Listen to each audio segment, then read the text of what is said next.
Today we continue our course, System Design Fundamentals. Today we will talk about the weighted round-robin load balancing.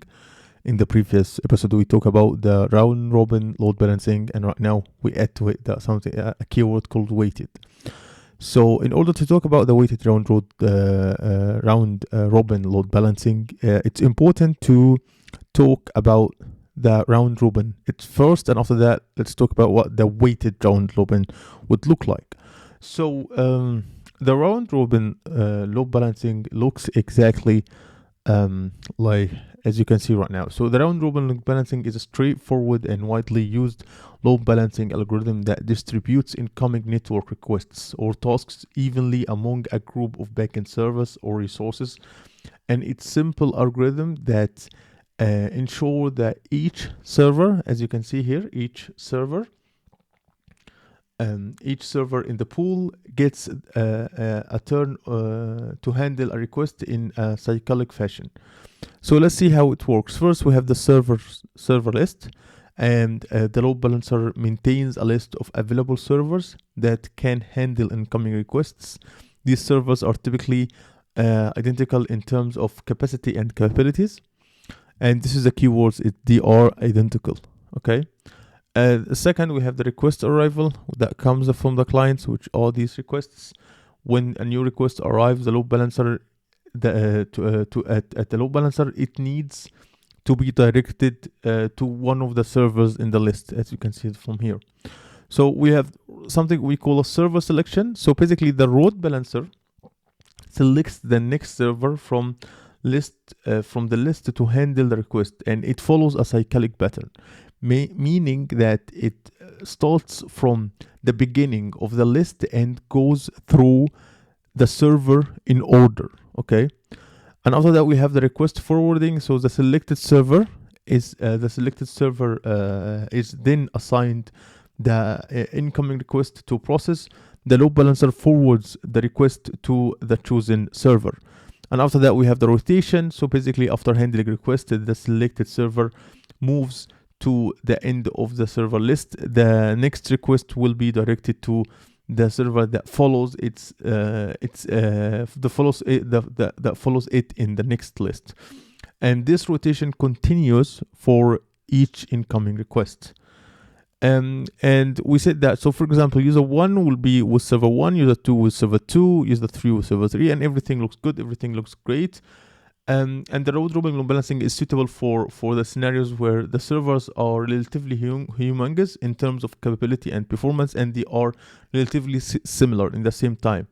And where simplicity and equality distribution are more important than advanced load balancing considerations. So the problem with this one is that it may not be the best choice in situations where server capacities vary significantly. So if we have server 1, let's say that we have server 1 right now here.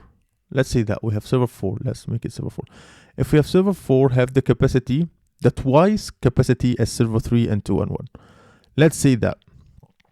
So what we should do, because right now the server 4 has twice the capacity as the other servers, and it takes the same traffic as them. So basically right now we are not distributing the all incoming requests in the best way possible. So this when the weighted round robin load balancing comes to play. So the weighted load balancing algorithm that builds upon the basic round robin algorithm by allowing for different weights by assigned to each server in the server pool.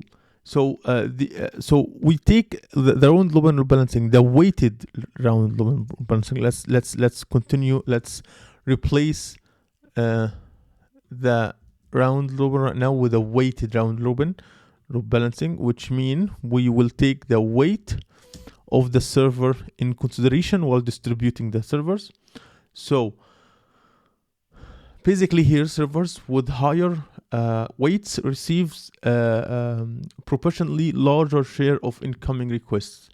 And let's look about how. Let's just create another user here. Okay, and let's just call this user 5. And from user 5, let's create requests. So as you can see, user 4 has a twice capacity as user 3, server 3 and server 2 and server 1. So server 4 should take twice requests as server 3 and 2 and 1. So let's just do that. I want to make it with different color though.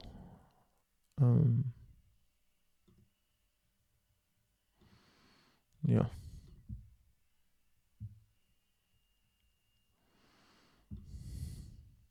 So let's talk about what's going on here. So first we have the server list, like round robin.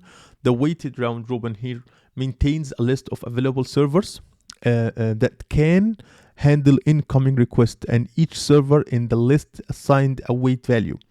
We have the request arrival, and when a new request arrives at the load balancer, it needs to be directed to one of the servers in the list. This is arrival. Okay, we have the server selection. And basically, the server selection, the load balancer selects the next server from the list based on the round robin principle. However, unlike the basic round robin, weighted round robin takes the server weights into account and into consideration. So we have the weighted distribution. So the selected server is determined by based on its weight. Servers with higher weights are selected more frequently, while those with lower weights are chosen less often. This means that servers with higher capacity or performance receive a larger share of incoming requests. After that, we have rotation. So after handling requests, the selected server moves to the end of the server list, and the process repeats. The cycle continues with servers selected to the portions. Selecting in proportional to their assigned weights. Okay, and there are some things that we want to talk about: the capacity and consideration, like weighted round robin allows load balancers to consider the capacity.